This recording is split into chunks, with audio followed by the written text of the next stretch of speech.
Professor, thanks for being here. Thank you for inviting me. Pleasure. We get a chance to talk a little bit about Austrian economics and the marketplace. As we know, as everybody knows, over the last 6 to 12 months, the dynamics within the marketplace have been quite spectacular, and we hear often particular individuals, even reporters, some people bringing up Austrian economics and that we should be paying more attention to this field of theory. And for some of our listeners that might not have a background in economics or have never heard of it, why would these people at the moment be calling for us to take a more definitive look at Austrian economics with everything that's transpired? There are many reasons for looking at Austrian economics, but it comes especially to that point that we have a solution. What the people having in mind who are referring to Austrian economics is one particular element out of it, namely what Hayek called, who is one of the major representatives of Austrian economics, the price signal function, which means that you always look at prices as indicators for what you're going to do in the future.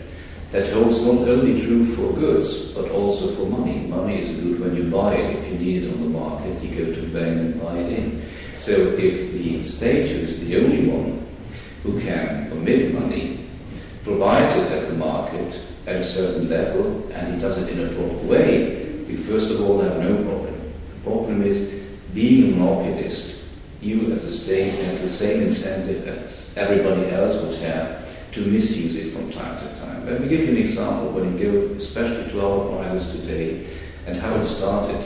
We had on the US market for a long time very low credit interest rates, and people were capable to get money in order to buy houses. That was in a way social kind of redistribution.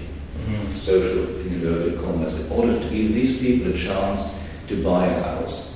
Now, they never owned these houses because what they got was the money in order to pay the rates or the interest rates back to the banks.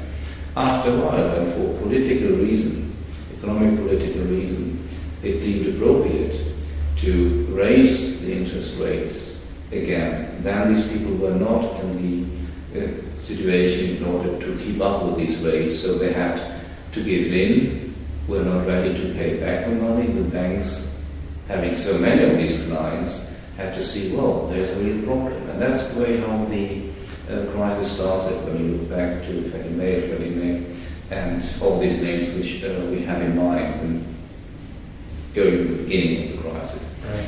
So this was the first time when the price signal function was misused. The price signal function was not taken seriously by members of the Fed in that case. But this is not the only mistake. What followed then were governments who said, as a result of that particular of the financial crisis, we have to do something in order to cope with the problem.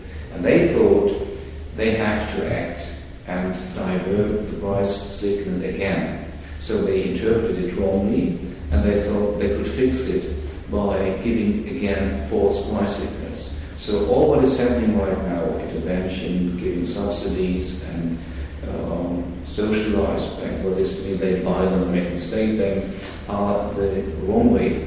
They want to give the impression that now people can trust again, but they get another money into it. They change the situation which otherwise the market would not have bring about, and so people again have the impression they should go and invest in areas in which the market would otherwise not have invited them to invest. And so this will increase the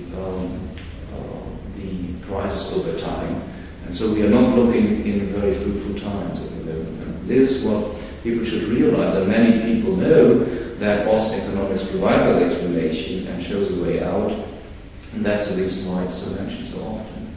Right. You mentioned a key word, I think, about trust. And so when the government has been playing with the price function, as you mentioned, which for all sakes and purposes of the listeners is the interest rate on loans, right? and that is kept artificially low, and so they're borrowing more. There's been lots of talk in the marketplace as who's to blame, everything you see, the lack of trust. In this respect, it makes me think that it's not, a lot of people talk that the consumers overspent, they got themselves into this problem. Could we not see it, is there an interpretation where it's not necessarily the consumer's fault, they do what they do? If there's a false signal from the bank, from the bank rate for whatever reason, if we had to point in a direction, we would point away from the consumers to other players in the marketplace. Is that a fair statement? I would say you have to look for somebody else who is still in the marketplace. Yeah. When it comes, of course, to how do consumers behave, I mean, they can have, at least in principle, a vague idea what is going on, so they have, so to speak, the common sense feeling. If you take, for instance, what we had in the financial crisis, often they say that they were buying papers who were so risky that they should not have buy them, and they face now the problem because banks are going bankrupt and they are risking their capital, their investment.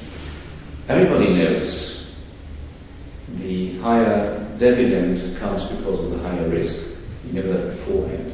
What people certainly do not know, who do not continuously follow the market and the political economy development, how this comes about, how the state has an opportunity to change the market situation, so that they do not know the signals are false. To that extent, they are not, of course, responsible.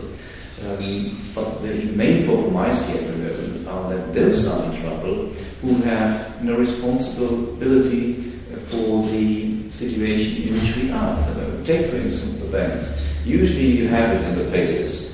They are responsible for the recommendations they give to their clients who then bought these papers which are not worth the paper on which they are printed.